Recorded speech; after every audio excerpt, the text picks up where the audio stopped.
ariko nkuzaniye ubuhanuzi buvuze ngo umuntu ukorera Imana ntabwo azaruhira ubusa.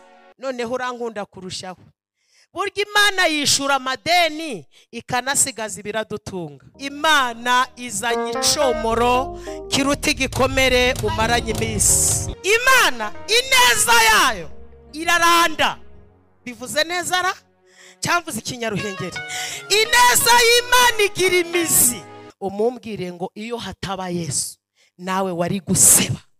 Niba mwisi dufite agenda, Imana dukorera nayo ifite agenda ikomera amashi.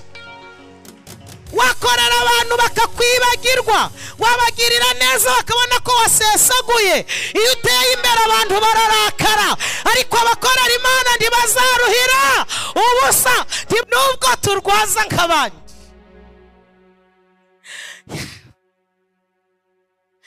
Birashoboka cyane ko wakodesha, ariko nkuzaniye ubuhanuzi buvuze ngo umuntu ukorera Imana ntabwo azaruhira ubusa. Ukorera Imana nk'umuntu uzayikenera. Abantu ko batanyumvise, korera Imana nk'umuntu uzayikenera. Nushaka kugira agatoki guca.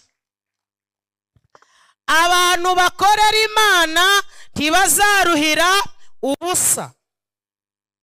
Uwo nkorera ndamuzi. Ni Imana igukiza agasuzuguro abagusuzuguye muturanye. Ni Imana igukuraho karande kandi abandi zarabahitanye. Ni Imana inyuranya amaboko aho bari kuvugiriza induru ukavugiriza impundu. Twana tuti kuri banki sigariyo, nyina ati nta banki iruta Imana na papa wanyu yakoreye. Ndikumva mfashijwe we. Imana dukorera, uyu mwanya ufata ukaza mu rusengero, aya maturo utanga, niba turukora ntabwo birangiriye aho, Imana irandika. Shimira mwebwe mwese mwaje gusangira n'Imana kuri aya meza. Hanyuma kubera umwanya, uretse ko nta n'umwanya mutoya imbere y'Imana, hanyuma munyemerere buse mwiteraniro hari umuntu waba mbonyeho bwa mbere azamura ikiganza turebe. Nitwa Vestine Nyirapasika. Vestine Nyirapasika. Ndi umugore ufite umugabo n'abana 4. Ndi umukristo mu itorero rya ADEPR. Hanyuma nkaba umuturage utuye mu mujyi wa Kigali. Ubuse simbibwiye. Nejejwe rero no kuboneka mu iteraniro ry'abera. Niba hari ikintu kinezeza ni ukuboneka mu iteraniro ry'abera. Twagiye dutinda ahantu henshi hadakenewe, ariko Imana ishimwe ko tusigaye dutinda aho dukenewe. Imana ishimwe. Ngaho murambure Bibiliya. Murambure Bibiliya. Tuganire ku ijambo Imana ishize ku mutima. Turarisanga mu gitabo cy'umuhanuzi Yesaya ibice 65 umurongo wa 23. Hanyuma turaza gusoma no mu gitabo cya mbere cya Samweli kugira ngo tubihuze.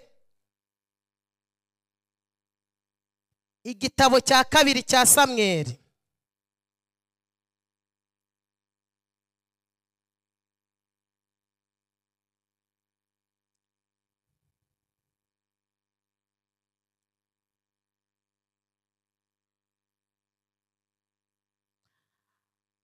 Turasoma igitabo cya kabiri cya Samweli igice cya mbere umurongo wa 17.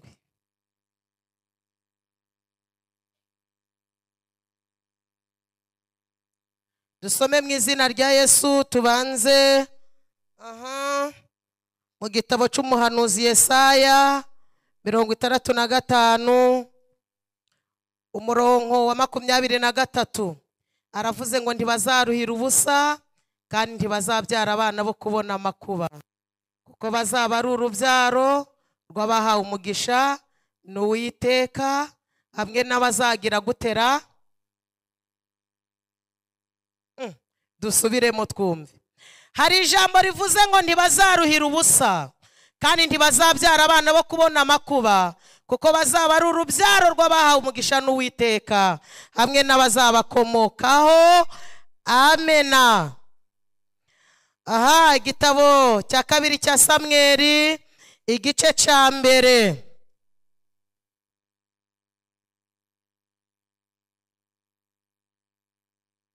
Aha ni paje 291, igice cya mbere umurongo wa 17 aravuze ngo nuko Dawidi aborogera Sawuli n'umuhungu we Yonatani uyu muborogo. Turekeraho cyangwa se dusubiremo kugira ngo mubyumve neza. Aravuze ngo nuko Dawidi aborogera Sawuli n'umuhungu we Yonatani uyu muborogo. Amen.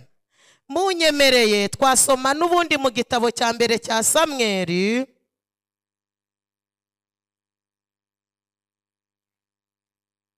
aha igitabo cya mbere cy'abami cya kabiri cy'abami igitabo cya kabiri cy'abami ibice 4 umurongo wa 2. Igitabo cya kabiri cy'abami ibice 4 umurongo wa 2 haravuze ngo Elisa aramubaza ati none se nkugirende, mbwira niba hari icyo ufite imuhira. Nawe ati umuja wawe ntaco mfite imuhira kiretse agaherezo kutuvuta. 3 aramubwira ati genda utire ibintu biri mu busa mu baturanyi bawe bose. Aramubwira ati genda utire ibintu biri mu busa mu baturanyi bawe bose, ariko ntutire biki. Mwakire neza ijambo ry'Imana. Nari mvuze ngo mwakire neza ijambo ry'Imana. Aba bantu ko batashe, nari mvuze ngo mwakire neza ijambo ry'Imana. Reka tuganire ku ijambo rivuze ngo abantu bakorera Imana ntibazaruhira ubusa. Nushaka kugira agatoki guca. Abantu bakorera Imana ntibazaruhira ubusa. Mwakire neza ijambo ry'Imana. Dufite ibihamya bifatika. Twabonye abantu bakorera abandi bikarangira babambuye. Twabonye abantu babwira abandi ngo ufite ikibazo kuri inyuma. Wamuhamagara akakubwira ngo burya nabyemeye cagihe, ariko ubu ntabwo bigishobotse kuko ni umuntu. Ariko umuhanuzi witwa Yesaya ni umuhanuzi mukuru mu bahanuzi dufite muri Bibiliya. Arahanuye mu bice 65:23 aravuze ngo ntibazaruhira ubusa. Gira agatoki guke.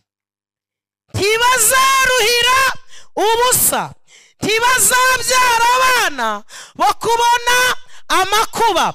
Ndashimira Imana ko ineza yayo itagarukira kuri twe gusa, ahubwo n'abadukoma. Abari hano mukomera Imana amashi. Ntabwo ndaguhendahendera gufashwa. Nari mvuze ngo ndashimira Imana yacu, ineza yayo ntigarukira kuri wowe gusa, ahubwo n'abagukoma. Bivuze ngo gukorera Imana ni inyungu zacu za none n'ejo hazaza. Ni igihe uriho ariko n'igihe utakiriho, ni inyungu ku bagukomokaho. Mwakire neza ijambo ry'Imana. Washaka yasoza. Yesaya aravuga ngo narabibonye, ntabwo ari ukubibaririza. Ibihamya birahari, abibwira b'ico gihe n'ab'iki gihe. Arababwira ngo ico namenye co abantu bakorera Imana ntibazaruhira ubusa, ntabwo bazabyara abana bakubona amakuba, kuko ngo ari urubyaro umva rwabahawe umugisha n'Uwiteka hamwe n'abazabakomokaho. komera Imana amashyi. urugero rwa hafi, umugabo witwa Obadiya, aha twasomye mu gitabo cy'Abami, ni ukuvuga ngo Obadiya yagize umumaro mu gihe cye. muti ryari byari byagenze ute? reba hano nguha inkuru. uyu Obadiya ni igihe umwami Ahabu yari ayoboye Abisiraheli, azana ibigirwamana mu Isiraheli, azana n'umugore witwa Yezebeli. hanyuma Abisiraheli bahura n'akaga kubera ko Yezebeli yari yazanye ibigirwamana. abahanuzi barabahiga, basenya igicaniro cy'Uwiteka. hanyuma abahanuzi baratatana, ariko witwa Obadiya ngo yari umugaragu ibwami, aravuga ngo namaze kumenya ko abantu bakorera Imana batazaruhira ubusa. aravuga ngo muri iki gihe kigoye ngewe nkwiye guhagarara mu cyuho. Imana ikeneye abantu bahagarara mu cyuho, kuko abayikorera batazaruhira.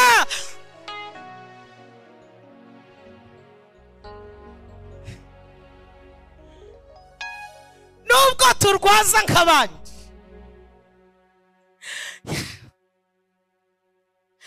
birashoboka cyane ko wakodesha, ariko nkuzaniye ubuhanuzi buvuze ngo umuntu ukorera Imana ntabwo azaruhira ubusa. iyi Imana dukorera irazirikana. Imana ineza yayo iraranda. bivuze neza ra cyamvuze ikinyaruhengeri. ineza y'Imana igira imizi, toizilo paisinance, igira imizi. Obadiya aravuga ngo mu gihe cyanjye kwiye guhagarara mu cyuho. intambara ya Ahabu n'umugore wa Yezebeli kwiye guhagarara aho Imana yakagombye guhagarara. ndikumva mfashijwe. kwiye guhagarara aho Imana yakagombye guhagarara. aravuga ngo Imana iri mu ijuru, ariko mu isi ifite abakozi, kandi mu bakozi bayo ndimo. namaze kumenya ko abayikorera batazaruhira ubusa. arangije arahaguruka ava ibwami ari umugaragu.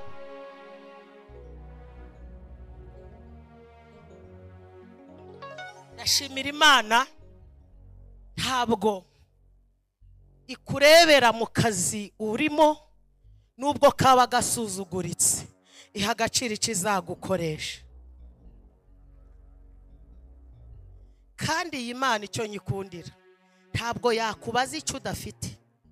iba ishaka ngo ibyo ufite ari byo ukuramo kuyubahisha. muranyumvise cyangwa mwataje? hanyuma Obadiya kumana ava ibwami, araza ashakisha abahanuzi batatanye. agira amahirwe ngo abona abahanuzi 50. avuga ati Imana ishimwe, ngo abashira mu buvumo bumwe. afata abandi, ashaka abandi, ngo abona abandi 50 nabo bashira mu bundi buvumo. Obadiya aravuga ngo ntabwo birekeya, kwiye gukomeza guhagararira Imana, nkayirwanira ishaka, ikibyimbye kikameneka. ntabwo Imana ikeneye benshi, ahubwo ikeneye abayemera bakayirwanira ishaka, ubundi gakorana nabo. Obadiya arangije aragenda mu mushahara we. abahanuzi bihebye bari mu buvumo, bari kuba bati ubundi si turabaho dute. Obadiya aragenda mu mushahara we, afata amafaranga, afata ibyo kurya byiwe, arateka, aja guhaha, yikorera ibiryo. abahanuzi bihebye bagiye ko nababona ngo uwo arahingutse n'ibiryo. bahanuzi bati burya Imana iracafite abantu. Naringize ngo nkubwire ngo ukorera Imana nk'umuntu uzayikenera. Abantu ko batanyumvise, korera Imana nk'umuntu uzayikenera. Obadiya abahanuzi bihebye bagiye ko nababona ngo warinjiye bararimba bati ubwo umwami Yesu adukunda turi amahoro. Obadiya ati ntabwo ari none gusa, ndakomeje gukorera Imana. Ejo arongera bazanira ibyo kurya, abahanuzi bararirimba ngo aba Yesu bishimira. Morali iraza, babona umwanya wo gusenga ngo buce. Obadiya arongera azana ibindi byo kurya. Igihe kiragera ibyiwe mu rugo n'umushahara birashira, aravuga ngo ariko kuko nzi ko ndi gukorera umugabo uzirikana. Imana ishimwe. Maze umenye neza ko uwo dukorera azirikana. Nubwo mushumba atakumenya, uyu twicaye imbere arazirikana. Urashobora kuba uticara imbere ukiyicarira inyuma, ariko Imana waje kureba iraziri. Muyikomera amashi. Obadiya aje ku baturanyi, aragenda arikopesha, akagenda ku mabotiki abati munkope mumu umuceri. Batushaka umuceri ungana iki? Ati imifuka 20. Bataka kanya se ufite ikigo cy'imfubyi? Obadiya agakoresha ikinyoma gitagatifu ati bene wacu bose bo mu cyaro bari mu rugo. Abantu batashe. Nari mvuze ngo agakoresha ikinyoma kiremewe. Ngo iki? Mbabwire mwene wacu herutse kugikoresha, uwitwa Samweli. Imana imutumye kuja kwimika Dawidi. Samweli yabwiye Imana ngo none Sahuri nabimenya ko akiri ku ngoma, namenya ko ngiye kwimika undi mwami, biragenda gute? Imana iramubwira ngo hoya weho ufata inyana. Noneho rero uwo muhura urabufashe n'ihembe n'amavuta wabihishe.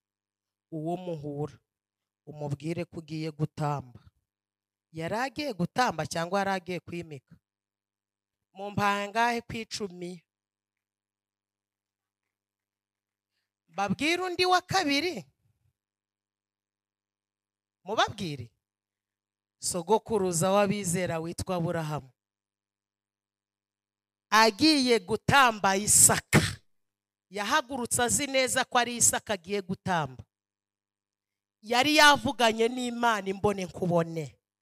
Imana iramubwira ngo fata umwana wawe ukunda witwa Isaka, uje kumuntambira ku musozi Moriya. Aburahamu ahagurukana n'abagaragu ngo bakoze urugendo rw'iminsi 3. Muje musoma Bibiliya, ni mu gitabo cy'Itangiriro ibice 22. Hanyuma bakoze urugendo rw'iminsi 3. Aburahamu ngo abona aho hantu ni kure, kandi yibuka ko ari kumwe n'abagaragu.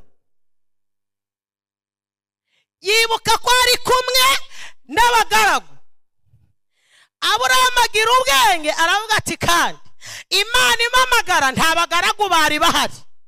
Aba bagaragu nimbabwira iyo ngiye bashobora kunteranya n'Imana.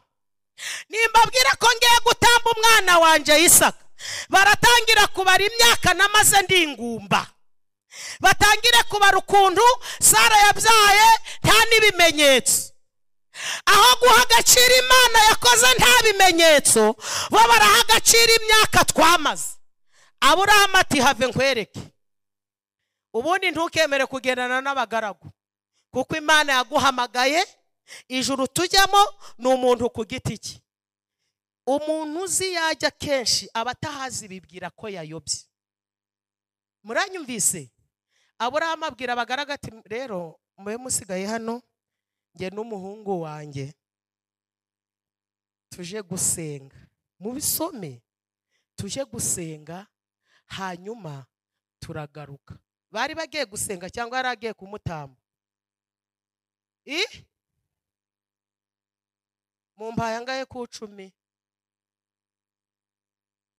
Ubwo si nka 11 ku 10. Mbabwira undi se, mwene wacu Dawidi ageze mu Bafilisitiya bagiye kumwica, yahindutse umusazi. Yari we? Oya, yari we. Yaharasi urugi, inkonda ziramanuka. Harangije Akisha ati niko konzi Dawidi yambara congo? Dawidi ko muza ari intwari, ibi bimwira n'inkonda biturutse? Akisha ati sinabatumye abasazi, nabatumye Dawidi. Ako kanya Akisha aravuga ati munkura imbere iki gisazi. Dawidi baramwirukanye, aragiye aja mu buvumo bwitwa Adulamu. Niho yanditse Zaburi ya 23 ivuga ngo Selelai, Uwiteka niwe mungeri wanjye, andyamisha. Arongera yandika Zaburi ivuga ngo ibyago n'amakuba ku mukiranutsi ni byinshi, ariko Uwiteka mukiza. Ubwo sinkwe nka 15 ku 10. Mukomere Imana amashirero. Obadiya akagenda kaja ku yindi botike cyangwa ku rindi duka, abati mumpereze ibibiriti 120. Bati ngaho rero mbe Obadi mufite ubukwe bw'ibibiriti? Unati oya, ahubwo mfite korari yaje kunsura mu rugo. Naho arabijanira abakozi b'Imana he mu buvumo. Abakozi b'Imana bakarya bagahorana urumuri, uko bari Imana ikandika. Muri hano cyangwa mwataje? Uko bariye Imana ikandika. Korera uwo muri kumwe mu kiganza umumbwire ngo Imana nayo ifite agenda. Niba mwisi dufite agenda, Imana dukorera nayo ifite agenda. Ikomera amashi. Wakorera abantu bakakwibagirwa, wabagirira neza bakabona ko wasesaguye. Iyo uteye imbere abantu bararakara, ariko abakorera Imana ntibazaruhira ubusa, ntibazabyara abana bakubona amakuba. Mukomere Imana amashi. Obadiya arikopesha kugira ngo abakozi b'Imana bagubwe neza. Reka mbabwire, iyi Mana twicaye imbere ni inyamibare. Iyo uyikoreye neza irabibika. Murabyumvise?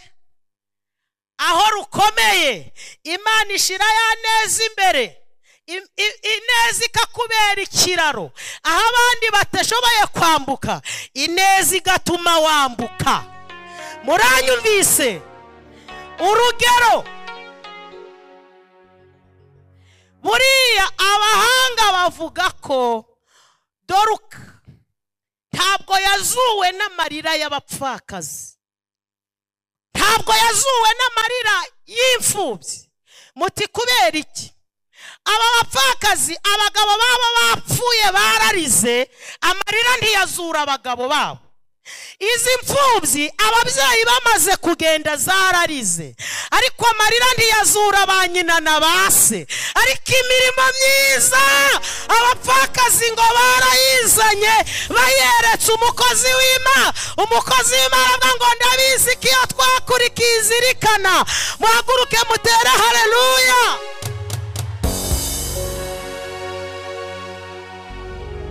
Kundaga kubwira abantu ntibirayi nariye iwanjye ntaho byanditse. Ibirayi nariye iwanjye ntaho byanditse. Ni forume ngurira abana banjye ntaho zanditse.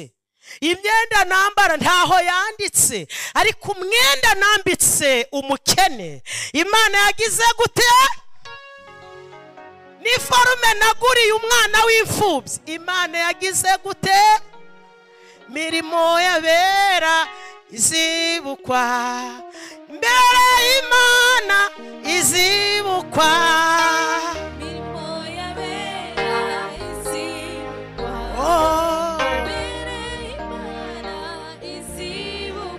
burya imirimo dukora irandikwa mbere y'Imana burya tuzibukwa abacuranzi banza batashe niba dukora zirandikwa ibintu yandikubira birandikwa amashuri gukoma aranditse icyubahiro utanga kirandikwa mbere y'Imana burya tuzibukwa nushaka wihutisha ingoma burya abakene wagaburiye biranditse imfubyi wafashije ziranditse abo wambitse neza baranditse mbere y'Imana burya tuzibukwa amasharihe amasharihe amashamasha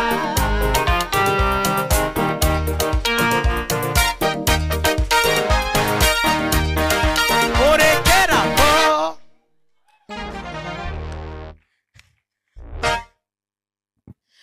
ibyayi wisengereye ntaho byanditse ariko ibyo wasengereye umushonji bigize bite inyama wariye iwawe ntaho zanditse ariko inusu waguriye umushonji igize gute abo wagaburiye biranditse abo wambitse neza biranditse mbere y'Imana burya tuzibukwa koma amashi tugiye gusoza koma amashi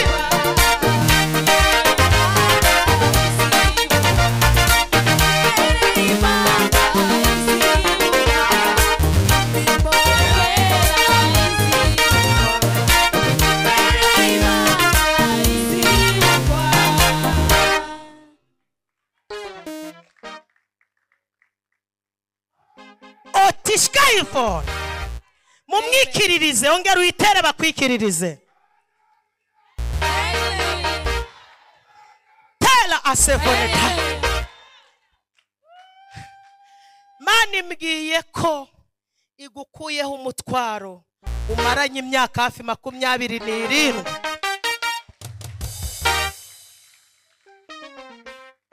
bonye marayikaza aguteruraho umutwaro Mani irambwiye ngo umurimo wose ukora na wa wundi wita muto Imana iwuha agaciro biteye kugutabara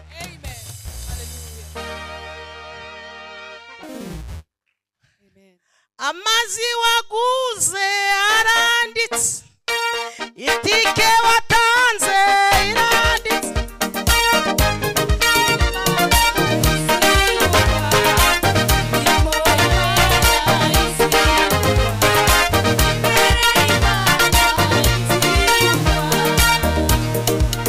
urekeraho amasaha aragiye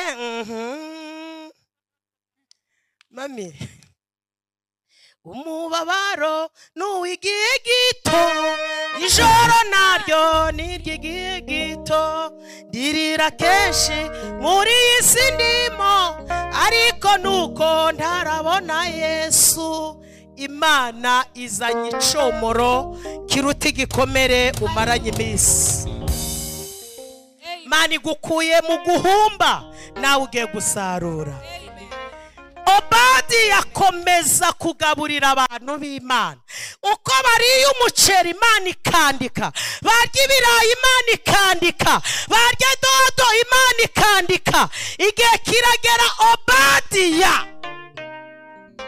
arapfa ariko nubwo apfuye yakoreye idapfa dafashijwe nubwo Obadi yapfuye yakoreye Imana idapfa Obadiya baramushingura bashobora kuba baramujanye Nyamirambo cyangwa i Kanombe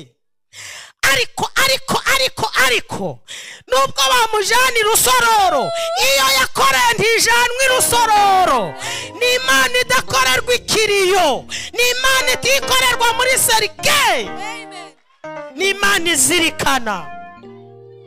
Ngewe mbwira abantu nti nzayikorera ikibyimbye kimeneke, ntabwo izigera ibura abakozi. Nzahagarara mu cuho, bavuga batavuga, nzayikorera ntizicuza kuba yarangiza uyu nguyu ndiwe. Ibyo ndimo ndabizi, uwo nkorera ndamuzi. Ni Imana igukiza agasuzuguro abagusuzuguye muturanye. Ni Imana igukuraho karande kandi abandi zarabahitanye. Ni Imana inyuranye amaboko, aho bari kuvugiriza induru ukavugiriza impundu. Muyikomera amashi yo kabyara. Obadiya barashingura, ariko nubwo bashinguye imirimo isigaye iri kuvuga. Ndikumva mfashijwe. Nubwo bamanuye serike, ariko imirimo isigaye iri kuvuga.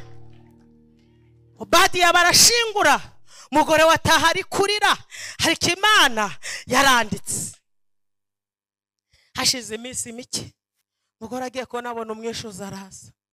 Araje ati madamu, byago wagize narabimenye, ariko burya rero ngaka gakaye. Iyi sinyura yizi ngo rati ndi kubona yari ya sheri. Ubwo rero aya madeni yose, umugore ati imiceri 800, ibibiriti 98, aya masukari. Umwishuza ati ngewe ibi bintu ni hano yabizanaga, ntumbaze ibindi madawe kwijijisha. Umugore nubwo ntari impari, ariko umugore wari umaze kubura umugabo ashobora kuba yaravuze ati ndagakubita Imana ishoka, ndagatwika Bibiliya y'Imana, n'amafaranga yo gushingura n'abitorero bayateranije. Umwishuza ati ibyo ntabwo bindeba, uranyishura cyangwa nturanyishura. Umugore ati wangirira imbabazi, kuzi ko umugabo aryamye mwirimbi ko byarangiye. Umwishuza ati okay, nzi ko afite abana 2. Abahanga bavuga ko Obadiya yagiraga abana 2. Umwishuza aramubwira ngo ngiye gutwara aba bana baje kuba imbata. Imbata ni ugukora utazi igihe uzarangiriza kandi nta n'igihembo bashizeho. Umugore atuvuze ngo iki? Umwishuza ati Kinyarwanda nkoreshe ntabwo ucumvishe, mbivuge mu Gifaransa. Umwishuza ati mbivuge no mu Cyongereza. Umugore ati mbabarira uvuge mu Kinyarwanda. Umwishuza ati mvuze ko abana ndabatwara bakaja kuba imbata. Umugore ati kwa jina na Yesu kati ndamenagura ndaritura ndubika ndashwanyaguza. Umwishuza turi gushwanyaguza nde? Umugore atumva bawitonze, ndahambiriza ndakenyuruza. Umwishuza ati mwatwana mwe imbere, twana tuti ma tugende. Nyina ati no, mufite ingingo ibarengera.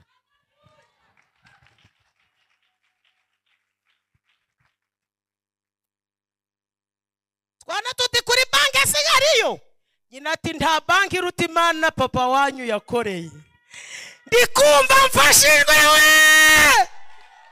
Iyi Mana dukorera, uyu mwanya ufata ukaza mu rusengero, aya maturo utanga, niba turukora ntabwo birangiriye aho, Imana irandika. Mukora ati yemwe ba mufite ingingo ibarengera. Umwishuza ati subwa ingingo mu nzu se hari amafaranga arimo? Umugore ati nta mafaranga arimo, ariko papa waba bana yakoreye Imana. Umwishuza ati none ko Imana iri mu ijuru. Umugore ati genza gake, mwisi iracafite abakozi. Ntabwo uzigera ubonera Imana mu bumana bwayo yamanutse ngo ije iwawe mu rugo. Ifite abakozi inyuriramo. Ubu nyira Pasika ndakanwa cy'Imana ni nayo mpamvu abirirwa bavuga abantu b'Imana nabi bazabona ishano. Imana ikorera mu bantu yaremye. Ntabwo Imana izaza hano n'ibishura ngo ibabwirize, ifite abakozi. Muraho, muri hano umuntu wese w'Imana ujya umwubaha. Imana ikorera mu bantu. Niyo mpamvu ijambo rivuga ngo Yesu azabwira abari iburyo, ababwire ngo nari ndwaye muransura. Yesu si yari yaje kurwarira i Kanombe? Wa wundi uryamye i Kanombe ni ishusho ya Yesu. Wa wundi uryamye CHK ni ishusho ya Yesu. Nari ndi mu nzu y'imbohe mugira mute? Ubu si Yesu yaje mageragere kuhagira ute? Ari we wemeye kwishiraho indushi zose. Muraho ko murakaye ndabagira nte? Noneho rero umugore wa Obadi yabwira umwishuza ngo genza gake, kwisi Imana ifite abakozi. Umugore ati hubwo buntegereje gato ndaje. Umwishuza ati ubwo rero abarokore muhamuna afite abarabarwanaho ndategereje kandi ntunkereze. Umugore ahita yambara udukweto twitwa kuko umwami Imana izantabara, nico gituma ntamwara. Akubitamwe igitambara kivuga ngo abazi Imana yabo. Uzi igitenge yambaye kiravuga ngo haracari ibyiringiro nubwo igiti cyatemwe.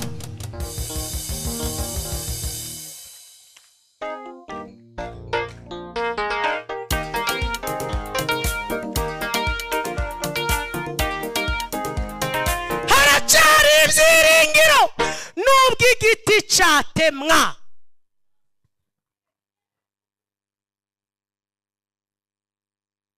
Nubwo bakihanagurizaho, abavuye guhinga bakakiruhukiraho,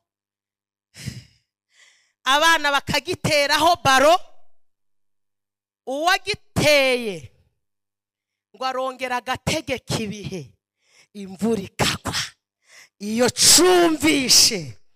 Haleluya! Ngo noneho iyo cumvishe imvura kigira amababi. Haleluya! Ko rero uwo muri kumwe mu kiganza umumbwire ngo upfa kuba utararanduwe gusa. Kibazo ni ukurandurwa naho kuba waratemwe. Amagambo yose bakuvuga imvura nigwa. Haleluya! Kera bakwiringiraga bari mu mahoro, tugufite ntitwifuza undi murengezi. Tugufite ntitwifuza undi murengezi. Amana wadutabaraga mu minsi yake, none uzaturenge tugeze kugu. Nanone amasharihe tugeze kuguga. Yesu we, ariko Mana, uyu mugore agenda ari kurimba ngo hahirwa abantu bafite mu mutima inzira z'igisiyoni. Haragenda asanga umukozi w'Imana witwa Elisa, haramubwira ngo mukozi w'Imana we, tuzi ko umugabo wanjye yapfuye. Elisa ati mbizi cyane. Mugore atumva rero burya yari mu ideni, none umwishuza araje arashaka gutwara abana banjye ngo abagire imbata. Elisa ngo ngwiki abagire iki? Mugore ati ni imbata. Elisa ati abana b'umugabo wakoreye Imana ntibazabyara abana bo kubona amakuru. Amen. korera Imana neza, ni inyungu zawe n'abazagukomokaho. Birinda baguhata ngo kagira Imana we, ngo kabyara we, ngo urumva ni wowe bifitiye inyungu. Uri guhinga mu kwawe, ni wowe uzasarura. Elisa aramubwira ati niko mada, none ufite iki mu rugo? Umugore ati nukuri kw'Imana, cokora mfite utuvuta. Elisa tutwo ntaco dutwaye, turafata imirimo umugabo yakoze tugereke ku mavuta. Imirimo iremeye kuruta amavuta. Umugore ati kari duke. Elisa ati genda utire ibintu mu baturanyi bawe, uramenye ntutire biki, nurangiza usuke mwayo mavuta. Niryo gusa yamubwiye. Muje musoma Bibiliya. Umugore yahise agenda ari kurema ati rimuri twebwe ikibitubwira n'imirimo yose igenda ikora. Yarahogoje. Nutumbira Yesu uzaba nkawe, bose bazamenya kubana nawe, bareka ubugome bitabe Yesu. Uyu mugore araza ngo agere mu rugo, arageja ku baturanyi ati munize ya ndobo. Hajya namwe muravuga ngo ni ndobo cyangwa ni imbegeti. Kamvuga ibinyaruhengeri nta kibazo. Munize ya mbegeti. Mbegeti baba barayimuhaye. Mudamu nyir'urugo ati avuze iki? Abandi batavuza indobo.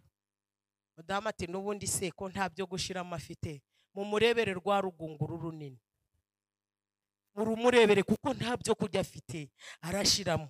Bakaba bamuhaye urugunguru. Mumbwire ngo ikibazo ufite gituranye n'igisubizo ushaka. Hanyuma akagenda kundi muturanye ati niko nshaka yasiniye nini. Undi atumva rero ibyo bisiniye mubikureho, ahubwo mumushakira ibijerekani. Ibijerekani murabizi nubundi ko nta bushera yabona bwakuzura bya bijerekani n'ibitango binini, ngo baramutiza baramurundira bazi ngo agiye gukorwa n'isoni. Reka nkubwire, iyi Mana ico nyikundira ntabwo ije kure yaho wasebeye.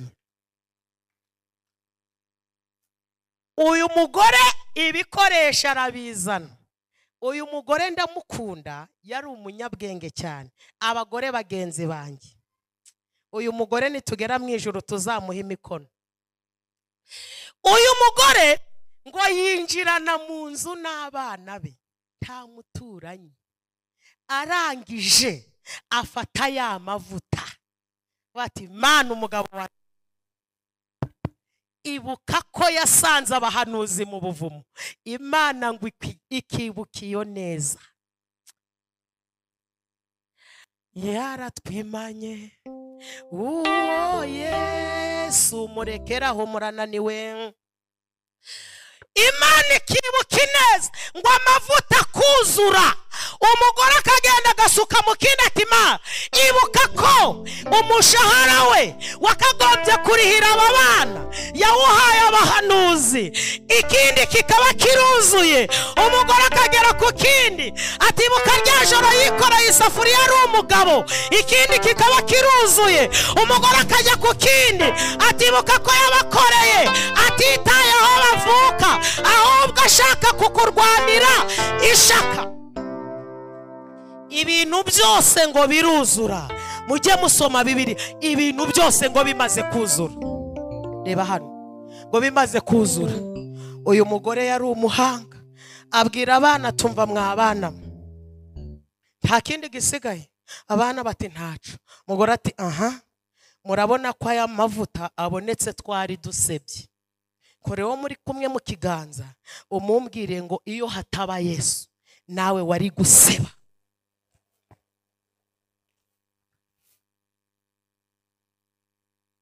Burya ukuryama uzi ngo urapfa, waje kubona ukabona urakangutse, nta zindi mbaraga ni Yesu. Haleluya, haleluya. Nawe uba waraguye muri karitsiye y'iwanyu cyagiye, urwatwaye ba bandi mwari muturanye, nawe rwari kugutwara. Uyu mugore abwira abana ati ntimubonye ko mwari mugiye kuba imbata? Abana bati mama turabibonye. Umugore ati musigare mucunga aya mavuta, nanjye nje kubaza umukozi w'Imana uko mbigenza. Kora uwo muri kumwe mu kiganza nkubwire, mubwire ngo ntugasesagure ineza y'Imana. Iyo myambaro wambaye hari abayibuze, ayo maguru ufite hari abatayafite bifuza kuyagira. Mu buzima hari byiza tubona murekeraho.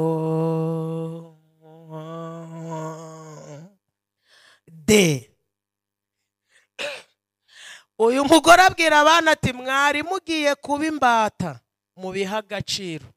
Nawe uretse ineza y'Imana, nawe washobora gufunguza.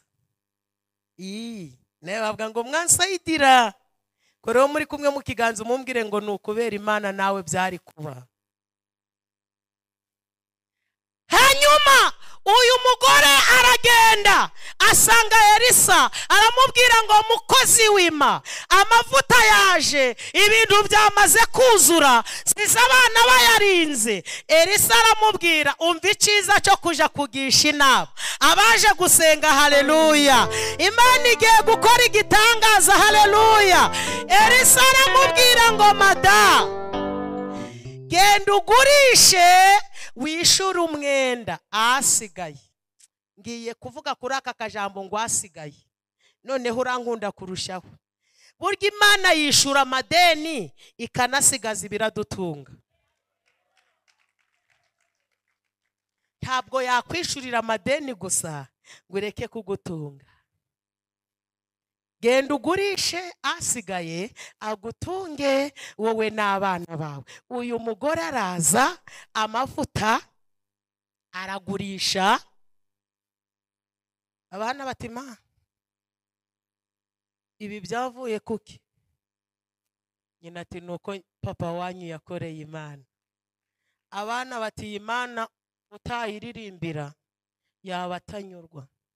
Baratangira bati uzi kurinda Mana, urazirikana, gira neza Mana we, ko mudakoma amashi mwebwe ntimwabonye ineza y'Imana, muyiha amashi tugiye guseba, yaraturengeye irahagarara ngo ntacyo itakoze. Murekeraho. Reka dusoze. Abana b'uyu mugore barokorwa n'ineza ise yagize akiriho. Ni byiza gukorera Imana mbere y'ibibazo. Ibibazo byaza bigasanga warakoreye Imana. Muri hano cyangwa mwatashe, ubundi Imana ifite abantu batatu hano ku isi. Umuntu wa mbere ni umukirisitu. Umukirisitu, umwana mu rugo. Umwana ijambo riravuga ngo kuko batewe mu rugo rw'Imana bazashishira mu bikari. Umwana mu rugo arira muri saro akaja no mu cyumba. Murabyumvise?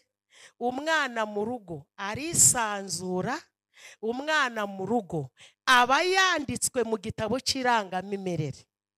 Babwira uwa kabiri Imana ifite. Imana ifite impunzi. Iki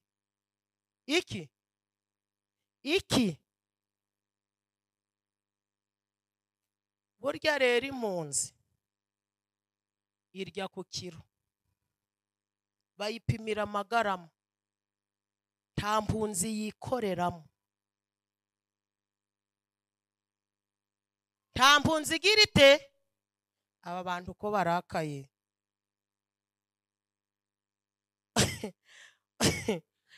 Imana igira impunzi. Wumva bavuze ngo bamubwira bati imbere hari ibyago, ati mundangire harya hepfo k'imirongo basenga kwa kangahe, basenga sangahe, akaza kubera ibyago.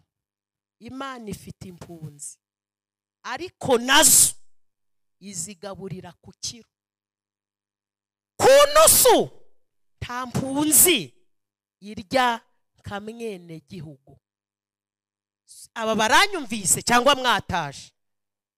Babwira undi muntu wa gatatu, Imana igira n'abavumba. Abavumba, umuvumbyi,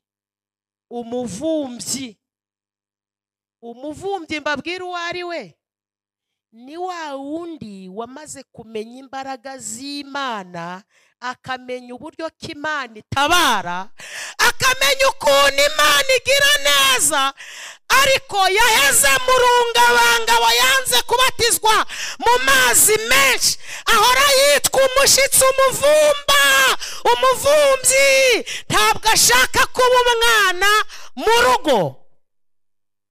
Umuvumbyi afite ahatarenga, afite ahagarukira. Nta muvumbyi waje mu cumba gutese, bamuhera hanze.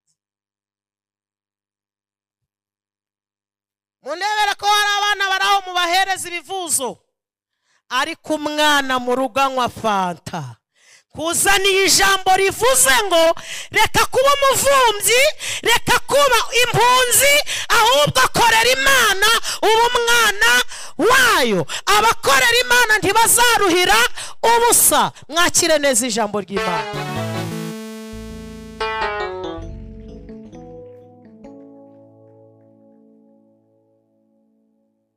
Niba Dawidi yarageze ku ngoma akibukwa wamugiriye neza, Imana niyo itazazirikana abayigiriye neza. Haguruka dusenge, haguruka. Ndakubujije wiba umuvumbyi, ndakubujije wiba impunzi, ahubwo umwana mu rugo. Uyu mwana mu rugo w'umukristo yararirimbye ngo nge ndi umukristo nzahora ndiwe. Aravuga ngo icyo ni ikintu gihumuriza umutima wanjye, aravuga ngo kinyibagiza ibyago byose, kumva nduhuwe n'umwami Yesu. Impunzi ihora yikanga, impunzi ntibayizera. Kwifurije kuba umwana w'Imana. Turi ku ijambo rivuze ngo abakorera Imana ntibazaruhira ubusa. Tugiye kubwira Imana ngo tumenye neza ko kugukorera ari inyungu zacu dushoboze. Wibiharira abantuza, ni wowe bifitiye inyungu. Zamura ikiganza ufashe gusenga. Muri iri teraniro habaye harimo umuntu utarakira Yesu nk'umwami n'umukiza. Habaye harimo umuntu utarabatizwa mu mazi menshi, ukigaragara nk'umuvumbyi. Habaye harimo umuntu ukigaragara nk'impunzi, usenga ari uko amakubaje, uhunga ari uko ari kubona ibyago byaje. Inyamara ba Daniyeli basenze mbere y'ibibazo. Daniyeli yasenze atarajya mu rwobo. Bibiliya ivuga ngo iki? Iravuga ngo Daniyeli yasenze 7 ku munsi, akingura amadirisha ya Yerusalemu, areba Yerusalemu. Basaduraka na Bameshake na Bedenego ntabwo basenze bari mu itanura, basenze mbere y'itanura. Habaye harimo umuntu ukigaragara nk'impunzi, wiyumvishe ko yari impunzi, azamura ikiganza amufashe gusenga. Habaye habonetsemo umuntu wari ukigaragara nk'umuvumvyi, uzi gukora kw'Imana, ariko waheze mu rungabanga, wanze kwakira Yesu nk'umwami n'umukiza ngo abatizwe mu mazi menshi. Azamura ikiganza amufashe gusenga. Zamura ikiganza, zamura ikiganza, zamura ikiganza, zamura ikiganza. Toy divine iyizire hano, wino hano. Mwijuru impundu ziravuga iyo umunyabyaha umwe yihanye. Ntabwo Imana izatubaza umubare, ahubwo izatubaza icyo twamaze turi mu isi. Mukomere Imana yacu amashyi. Impunzi irya ku kiro. Burya niyo mpamvu ugera mu kazi abazimu b'iwanyu bakakagukuraho, nuko ukiri impunzi. Topeshka fepon. Numvise ko abakorera Imana nibo batazaruhira ubusa, abatayikorera nibo bazaruhira ubusa, naho abayikorera ntibazaruhira ubusa. Ndikumva mfashijwe. Mwijuru impundu ziravuze. Aba ni umunyago tuzirata imbere y'Imana. Imana iguha umugisha.